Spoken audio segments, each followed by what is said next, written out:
Welcome to this conversation, balancing self-compassion and self-responsibility. It's part of the School of Humankind's really quite massive program of free community events. There's all sorts of events. There's workshops. There's sorry, I've just spotlighted you, Alina, but I was then working out how to spotlight myself. And I find that I can't even find myself because I've hidden my self view. So hold on. Show self view. Now I can see myself. Now add spotlight. So with a bit of luck, we do it. Hallelujah. There's many sorts of community events. There's workshops, there's conversations, there's meet the faculty. We're going to be having open, what we call topic jars, where we choose a topic and different people from faculty talk about it and so on. This is an open conversation, and it's right at the heart of what School of Humankind is about. Alina and I have overlapping areas of interest, but we don't know each other very well. We've had one conversation. We have overlapping areas of interest, and we don't have something to teach you because this isn't a workshop. We're going to have a conversation, and we're going to find out where our views on this topic converge, where they differ, where Alina's experience is different to my experience.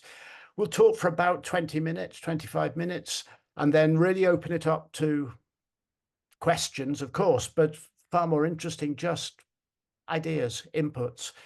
We won't run for terribly long, 40 minutes, something like that. But the heart of what we're trying to do at School of Humankind is the discovery, the learning, the curiosity, the conversations, getting outside our echo chamber and meeting people across boundaries and barriers. So let's start with me shutting up and saying, Alina, why don't you introduce yourself, tell us a bit about both your background and what it is that you do now. Yeah, well, great introduction, John. Thank you. And it's really great to be here with England and India.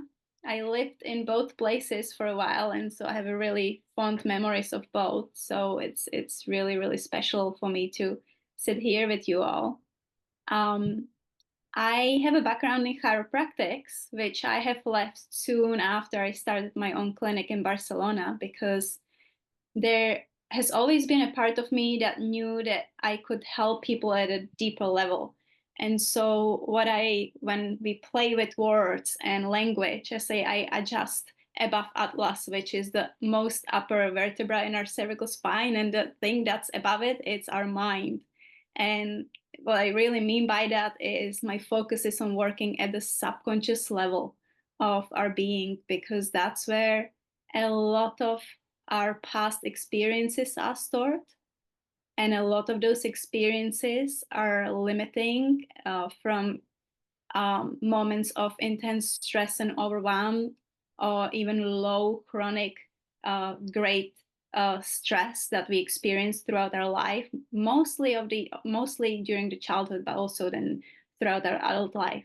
And so what I do really is help people identify these subconscious limitations and blockages and overcome them so they can start living their highest potential, however that may look. For some people, it looks like a physical healing, because a lot of chronic disease is linked to subconscious patterns of trauma and stress, which then express through our nervous system.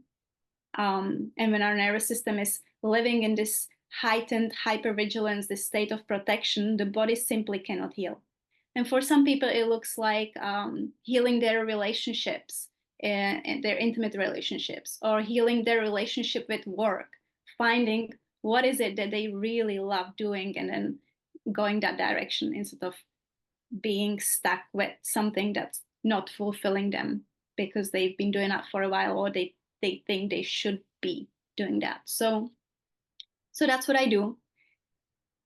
And I help people understand how our nervous system expresses these subconscious limitations and these unresolved stresses and traumas, so they can start understanding themselves at a deeper level. Okay. So I come into this from a very different angle, but there are clearly important points of contact. That although now my job is primarily coaching and mentoring artists and actors and performers and people who work in creativity, my background for 30 years is as a performer, a theatre and dance director, and most importantly, a teacher of theatre and dance at every level, from working with little primary school kids through to professional elite institutions, right across. Now, when you're training people to perform at a deep level, I'm not just talking about the surface level of technique, which is very important, but that's not really what I'm talking about. At the deep level of performance, what you are fundamentally teaching them to do is overcome blockage.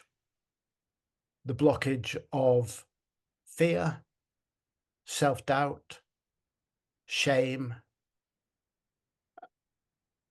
the inability, the learned inability to use their system, and by system I mean the integration of body and mind, because we are a holistic system, as we know, how to understand and use what we were born with, our system, to be as creatively free and as fearless as we possibly can. Now, my focus was always, of course, because that's what makes a great performer, the performer who's out there who says, bring it on, nothing scares me. But of course, it has direct corollaries, which I now work on in my coaching and mentoring, also into your relationship with your career, your relationship with your community, your relationship, most importantly, with yourself. We block ourselves. And what are those blockages? Those blockages are thoughts. Let's just call them thoughts. They emerge from trauma, they emerge from the past, but they are thoughts which operate at the unconscious level. Thoughts that we do not know that we're thinking. And so you're very obvious, if you're carrying your shoulder like this, you've got your shoulders raised up, you are thinking tension. You might not know you're thinking tension, but you're thinking tension. And so when I'm training performers, I can say, let's see what happens to our ability to think clearly if we relax our shoulders. Because as you relax your shoulders, you are relaxing unconscious thoughts that you don't even know you're having. And so we're beginning to work in alignment with our system. Now, I think the intersections between where you come in from originally from the chiropractic start and me from the acting start, the intersections are clear, but they are different starting points and they may lead us to slightly different focuses. So for you, why these two words? Because we decided we'd call this self-compassion and self-responsibility. Neither words I particularly use in my practice, although they mean a lot to people. They're not words I particularly use. Why do you choose those words as being really important to you? Yeah. You know, I think those two words are two key words to help us move forward in life, whether we speak of personal growth or healing. Because what I'm seeing over and over again is that people don't fully assume responsibility for their own healing. Maybe because they don't know that a lot of the stuff that's happening for them is in the background of their subconscious, right? As you just pointed out, we are not aware of most of our thoughts. We have up to 60,000 of thoughts per day. We cannot be aware of all of them, but we are aware of our feelings.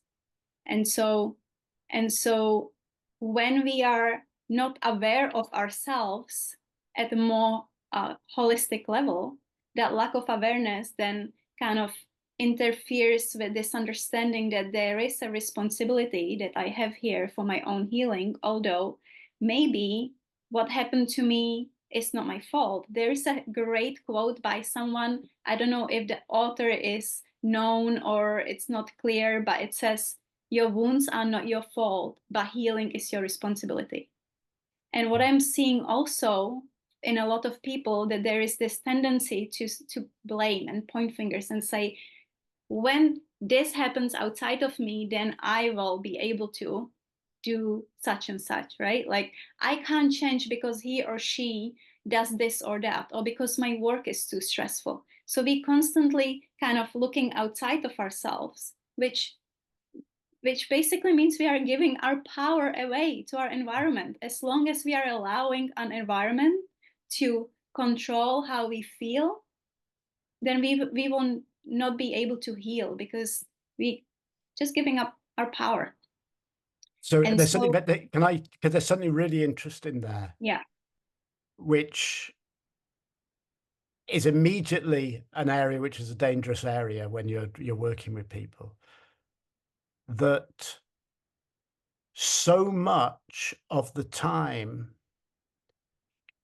if we say, as so many people do online, it's your responsibility to change your mindset. You can control, your experience of life, without accessing compassion. That so quickly becomes, it is your fault. I mean, at its most toxic, in this very wounded world we're in, there's an awful lot of people trying to sell quick fixes, and they say, just change your mindset. And then you fail to change your mindset because you don't even know what that means, and you feel like crap because you exactly. failed. Everyone says it's easy. It's you take responsibility for your own life. It's easy. Or the other thing people say is, none of it's your fault. One of the advertising tropes, you can't do this. It's not your fault. It's how you were taught. We do have that capacity to take full responsibility for our lives, but unless we view that through the lens of self-compassion, it just becomes another stick we beat ourselves with. Absolutely. And that's exactly why I feel that those two words are so crucial for healing, right? And I guide people towards more self-compassion through helping them understand why are they thinking the way they are thinking right now, right? Like, you nailed it. Like, there's so much out there that says, if you only change your thinking, then your life will be better. But we cannot change our thinking by just trying to change our thinking, because then what we're essentially trying to do is use the 5% of our conscious mind's capacity and go against the 95% of our subconscious programs from our past that have all developed, no matter how limiting they may be, in order to protect us. Yeah. Every single limitation in our life has been born out of the necessity to be protected, to feel protected. And so this is where a lot of that struggle and frustration comes in, when people say to people, well, just change your thinking and take responsibility for your life. And they going with their 5% of conscious capacity against the 95% of programming that's there for a reason. So we are trying. The danger is that people are told to change their damaged thinking by using their damaged thinking. And by not understanding that to change their thinking, they cannot work just at the level of their conscious mind. Yeah. Yeah. To change their thinking, they have to go through the somatic process of the body, of the nervous system, and into their subconscious. Right? Okay, so talk to that, because this is where it gets really interesting, I think. How do you, with a client, when they perhaps are moving towards being able to identify rationally and verbally, this is something that I worry about, or this is a problem that I have, how do you take them through the process of stepping back from that to be able somehow to access the deeper level and somehow to see not through the lens that they're usually seeing through, to broaden their perspective on themselves. What's your process for that stepping back? Yeah, and that's a great question, John. It took me a long time to figure out a process that will be accessible by most people that are still guarded and in pain. Mm-hmm. And for me, in my own journey, it was an understanding of the inner processes, the inner workings of our nervous system. Because when we understand that our nervous system is what makes us feel the feelings and sensations that our body then manifests, and that our nervous system has been conditioned during our childhood, and then it continues to be conditioned throughout our adulthood.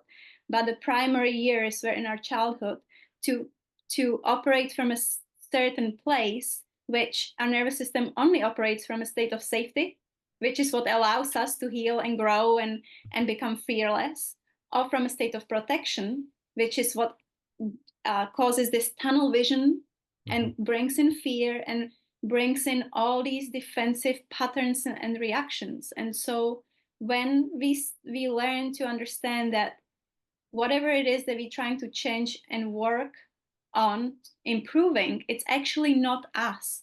There is a part of us, a wounded part of us, that's living in our nervous system, that's living at the level of our subconscious mind, at that level of our being. Then there is a little bit more comfort to say, oh, this is not me, this is not the core me, this is a program from my past that I haven't been able to heal. And then with this understanding, there's more room for compassion, because now we can look back and go, oh my gosh, this is what happens when I was little, and I didn't know, and I didn't have the tools to process this overwhelm in my nervous system. And so that alone, that understanding, and I work with mapping the nervous system and teaching people, well, when you're in this safe zone, these are the feelings and emotions that come with it. When you're in this protective zone, this is what's mostly coming through how you feel and how you think. So then they can use this map and say, oh my gosh, my nervous system usually goes here when I'm stressed, but that's my nervous system because that's how my nervous system has been trained. And then of course we work at giving them tools to regulate the nervous system. So we use power of neuroplasticity, if you will, to train the new nervous system to start to operate from more of a safe place, from which then it's safer to look at all of these things we need to look at and acknowledge to overcome them. But I'm still interested in, as you go through this mapping process, and I fully agree that the power of people coming to understand their system. For me, there's two things: understanding and action. Without action, understanding is just another idea in your head. But without understanding, action is just obedience. You're doing what, I've recently had to see a heart specialist for, because I had a heart attack some years ago. And he's the sort of doctor who doesn't tell me. He refuses to tell me anything. He just says, take these pills. And I'm saying, well, what's going on? And he walks out. I haven't got time. Yeah. I'm just being told to be obedient. That's not okay. It's not okay to tell somebody, shut up and do what you're told. So as you're in that process of really helping people understand, I'm interested in what the tools are that you use to turn that understanding of something beyond the verbal into embodied understanding. Because for me, in the training work, when I'm training a performer or using performance work to train someone from the corporate world or whatever, but we see the operation of the mind through careful observation of the use of the body. The learning process is really about learning to see what you're actually doing. Where are you holding tensions? What are your instinctive, well, they're not instinctive, but what are your programmed actions? Do you tend to flinch when somebody comes close? That's a programmed action.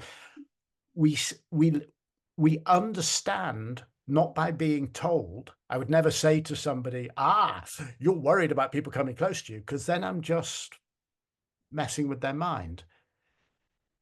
We learn by saying, let's work with the body and observe what we see, and then do our best to contextualize that and understand that, contextualize it by understanding how the body works, and understand it for each person, saying, oh yeah, there might be psychology, or it might be the nature of the culture I come from. This is why I do the thing. So it's fundamentally a process of watching the body. That's the learning tool. What is And it for you? that's really great question again, right? Like I love this. Because for me in this process, somatic psychology, learning to understand how things manifest and express themselves at the level of our soma, of our body, intentions and feelings and emotions, it's the next step. So first step is, this is what's happening in your nervous system at these different levels. So map, where do you feel that your nervous system takes you most of the time, and then gain understanding from, okay, this is my nervous system just uh, working from a pattern of protection that it learned over years. And then we start mapping, where are these, where is this showing up in the body? And then we start a process of what I call befriending the feeling. Okay, Mhm. because in a childhood, for a lot of us, there's a disassociation that happened, right? Mm. This numbing to cover up, to distance ourselves from this pain. And so then once we have this logical understanding of the neurobiology and how it drives our feelings and our behaviors, then we can start going into mapping the soma, into the somatic psychology of things. And the reason why I structure it this way is because what I realized when I started working at a psychosomatic level was people were having a really, really hard time going in to meet their feelings. Mm. It was really, really hard for them. And so what I'm seeing, when people understand that those feelings are just part of this nervous system reactivity that's been conditioned, it's a little easier for them as well. And then of course I bring in, there's a brilliant author that wrote My Stroke of Insight, that talks about, Oh, Jill Bolte Taylor, yes, is she that right? talks about the 90-second rule, which basically is helping people understand the fact that the emotional reaction that we experience and that we feel in the body is just physiological orchestra of biomolecules.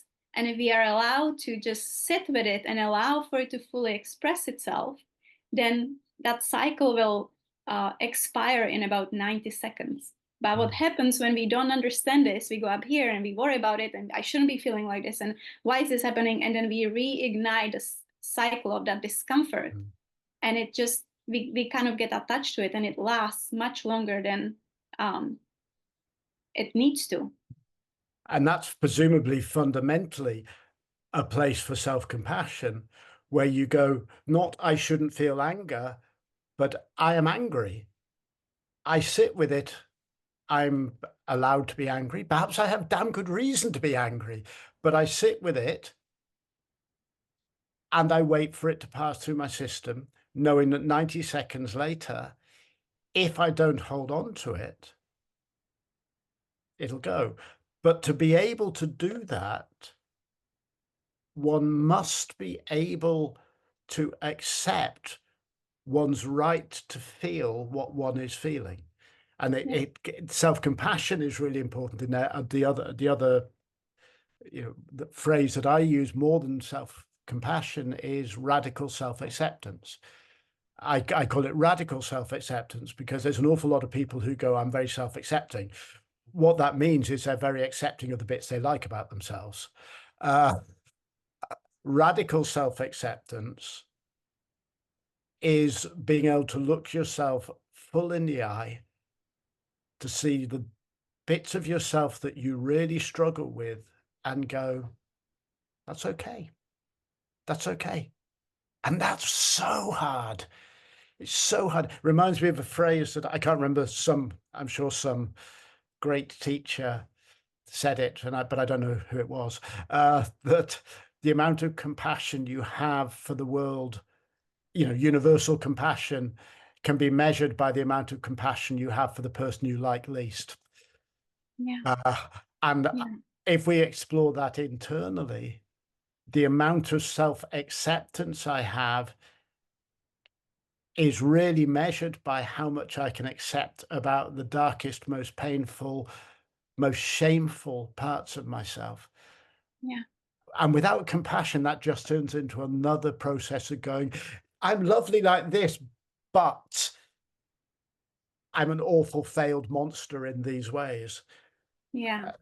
Those programs and beliefs of all fulfilled monsters, I really believe from what I'm, witnessing in what I witness in my own journey healing and what I'm witnessing with my clients, is that lack of understanding that we have given up on ourselves as children Mm. in order to fit in and please our caretakers and everyone Yeah. around us, right? There is this, what I call it, the conditional love programming, um, where, I grew up being told, oh, you crying? I'll give you something to cry about.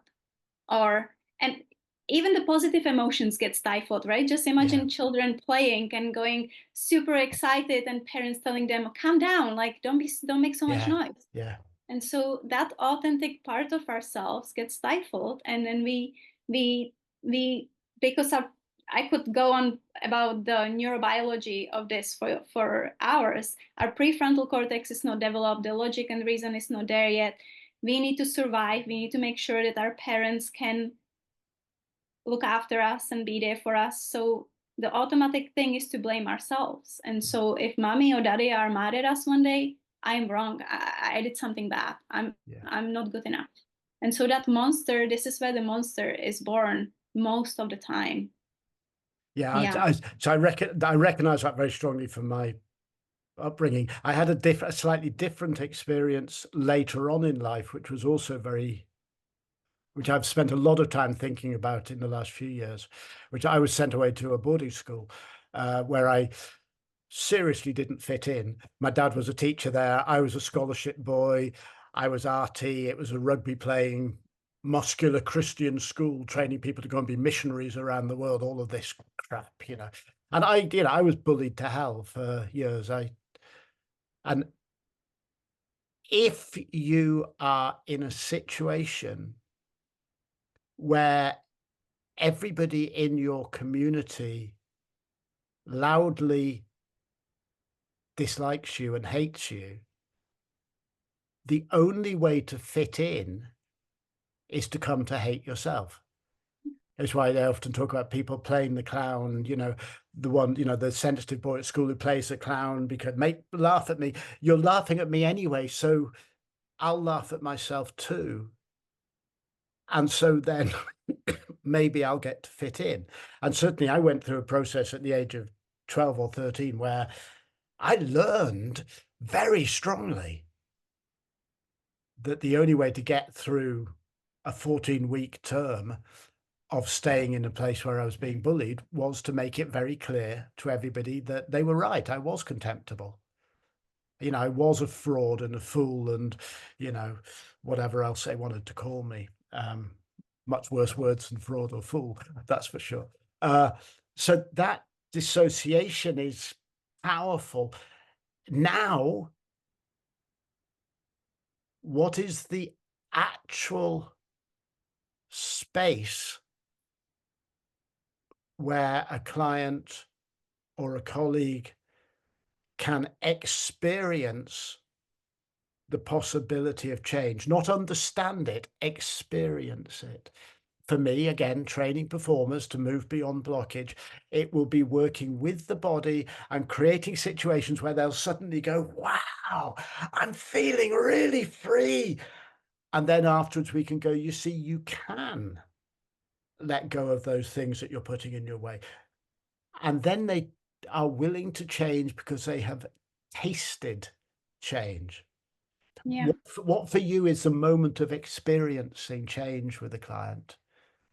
You know, there's more steps to the process in my approach. And so once we start befriending the feeling and being with the body and being able to sit with what arises at any given situation and bring that aspect of mindfulness at the same time with this, and as they doing their nervous system regulation exercises, right, as they daily practicing, so there is a neuroplastic changes that are happening at the level of their brain and the nervous system. So then on a subconscious level, they are feeling safer in their environment, because what happens when our nervous system is functioning mainly from this maladaptive state of protection, we get triggered even in situations that are actually safe.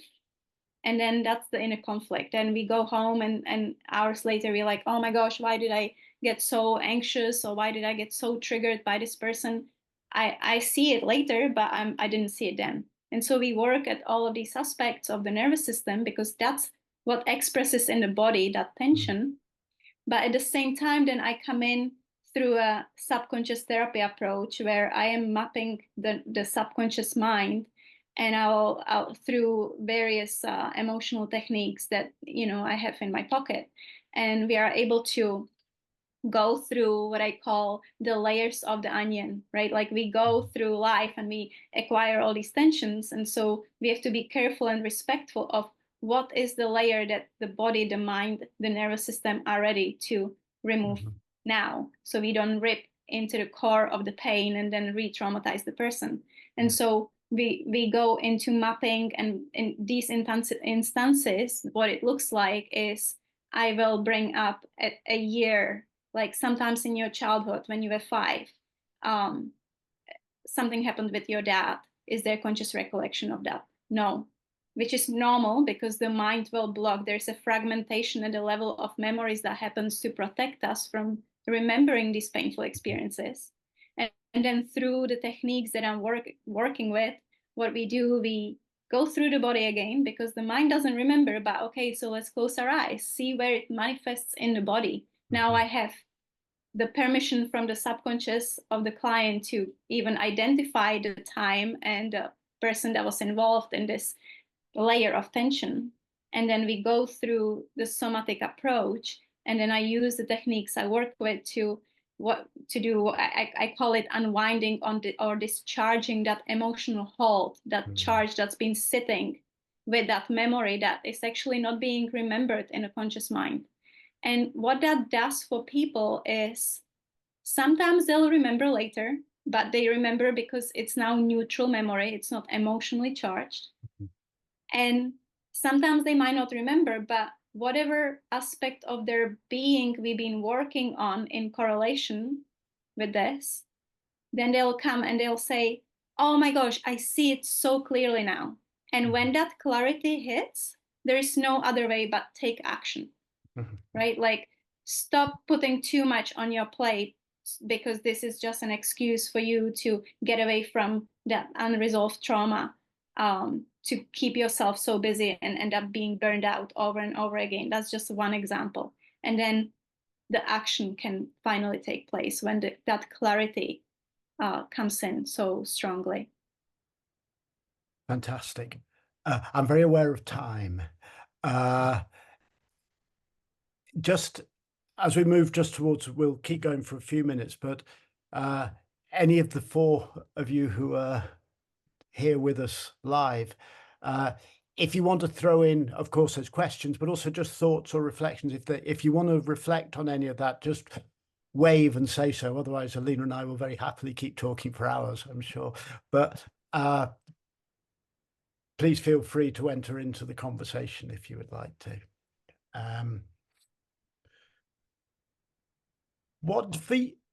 Are you aware in what you do, or do you use aspects of internal family system therapy? Do you know of it? Richard Yes. Schwartz. Yeah, there are fragments that I use as we work through these layers, right? And it's interesting because I I used to feel I studied so much, John. Like my husband was like, "You are just a course junkie. Stop going to school and start practicing," right? And I'm like, "I need to know more."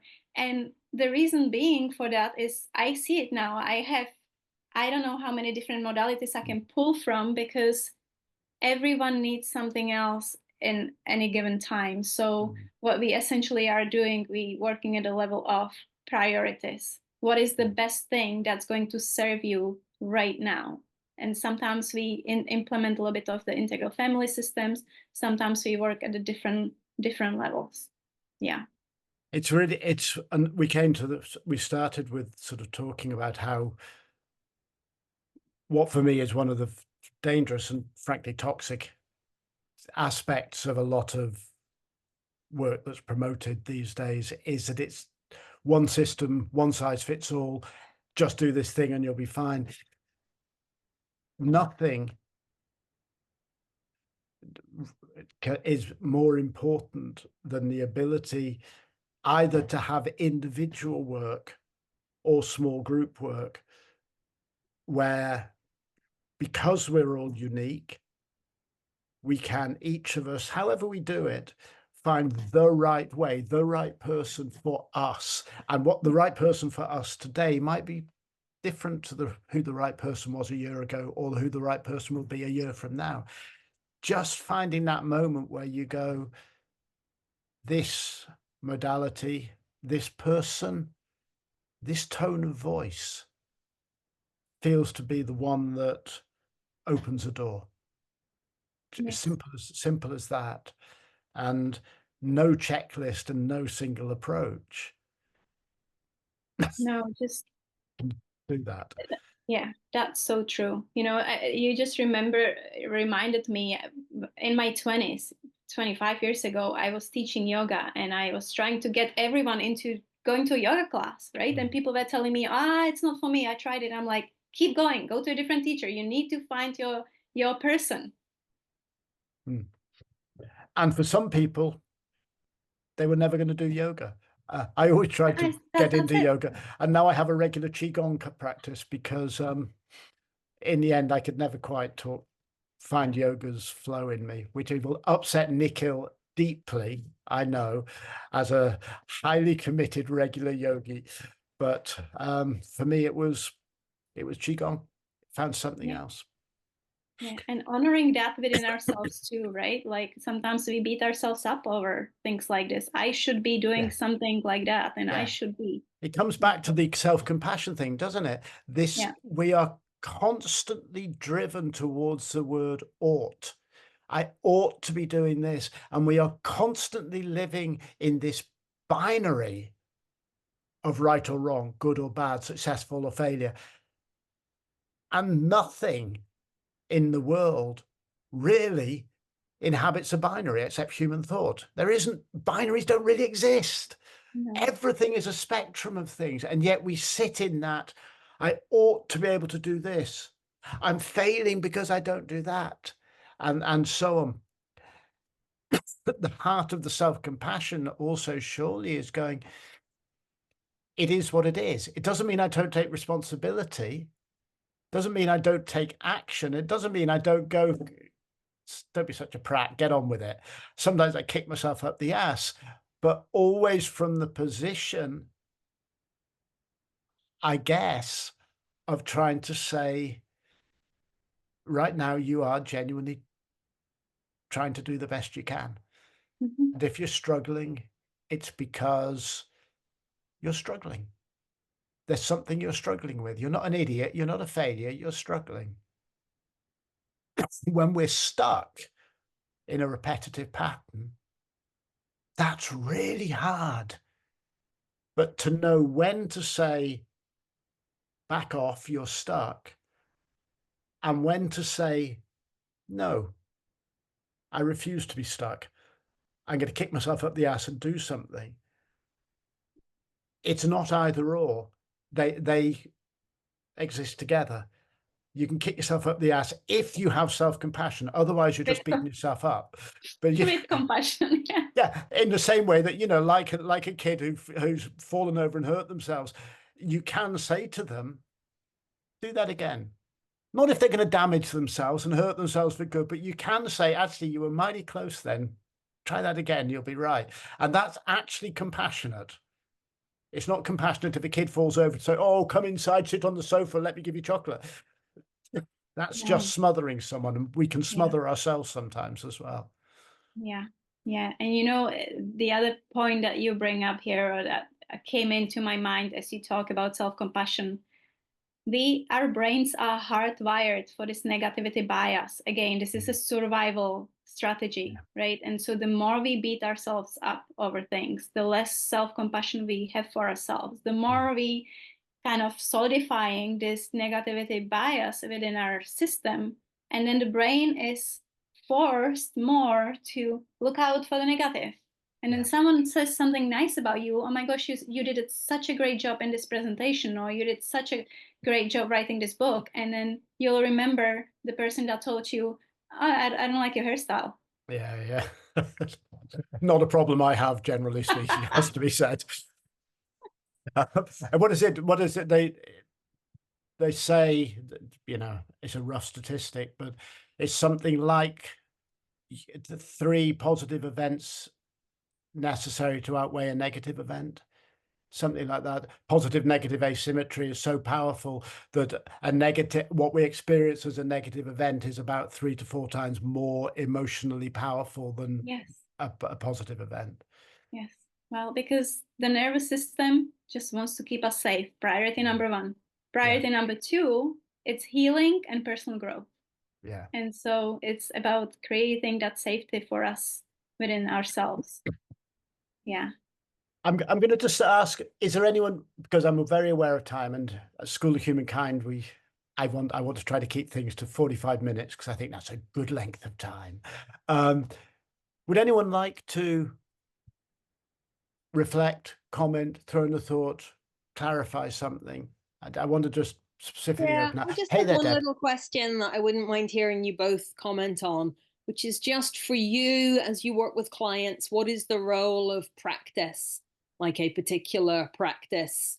Because John, you talked a little bit about your own Qigong, and Alina, you talked about neuroplasticity, and John, your background is in training performers. So I'm hearing some like mentions, but I'm not sure with either of you, like where does an ongoing practice of a particular discipline sit for you both? Am I understanding my personal practice? No, when you work with clients, is it, do you, share practice with them that they, continue with over a period of time? Is an ongoing practice something that you would be recommending to your people? Yes, always. Part of the ongoing practice is nervous system regulation, which will change every time we sit together because of the priorities of the nervous system, and how as the nervous system starts to change, they might need different approaches. There's tons of nervous system regulations tools out there, and while they all work, they may not all work for the same person, right? Like people with neurodivergent issues, they have difficulty with breathing exercises, so we have to really target that. And then I really find a lot of success in having people do guided visualizations that I design, and I work with specific binaural beats to combine them with, to really target and synchronize the brain waves, because a lot of people have struggled meditating on their own. So this is my way of helping them get some meditative time in, where they listening to a guided meditation with the binary beats for their brain. And then it's a lot of self-reflective exercises, journaling, to integrate the session. So if something shows up in a session from their childhood, which often does, then they work on integrating that through all of these tools that I just mentioned, but also self-reflection. And then we talk about it again.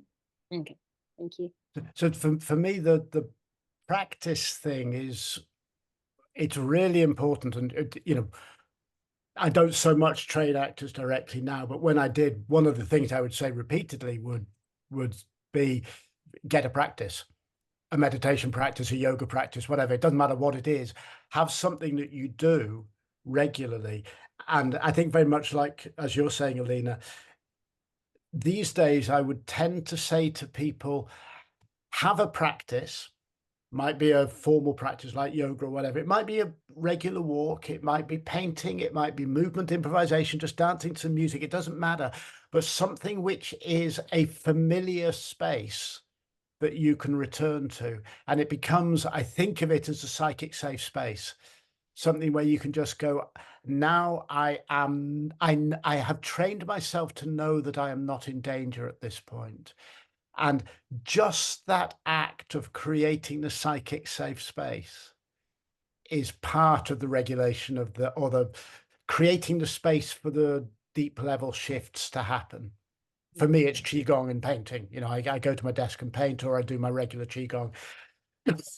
Always, my body is now trained. When I go into a Qigong practice, it regulates because that's what it does. So I think it's absolutely crucial to people to find a routine, a practice, a psychic safe space to operate in or operate from. Thank you. Anyone else like to throw in a thought or a comment or a reflection? I was just randomly thinking, like, people sort of make it like a religion, right? The process is that this is right, and like this is the only way to do it. Like you guys were talking about how like one way cannot work for everybody. But when people say that, it's basically they just make it so personal, right? Like almost like a religion that, you know, only this can work. And that's how it is.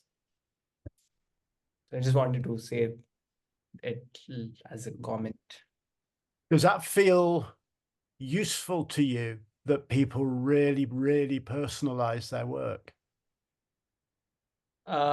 Sorry, say that. Does that feel useful to you or problematic to you?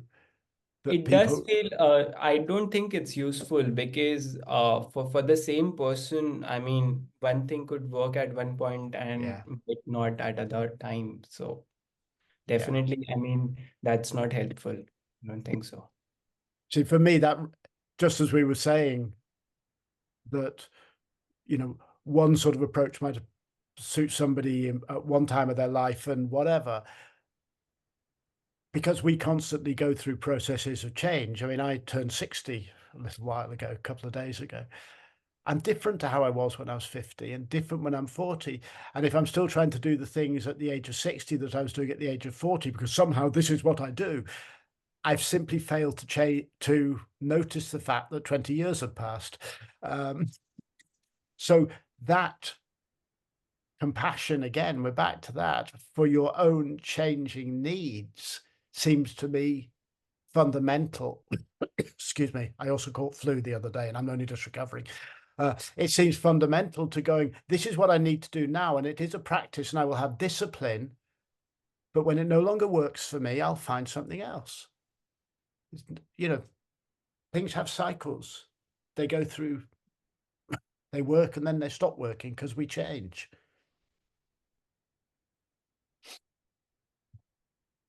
Should we wrap it up there? Should we wrap up there? Anyone else want to throw in a final thought? Alina, final thought from you. Just reflect on a beautiful conversation. I've really enjoyed talking with you. It's really nice. Any final sort of thoughts as you reflect on that?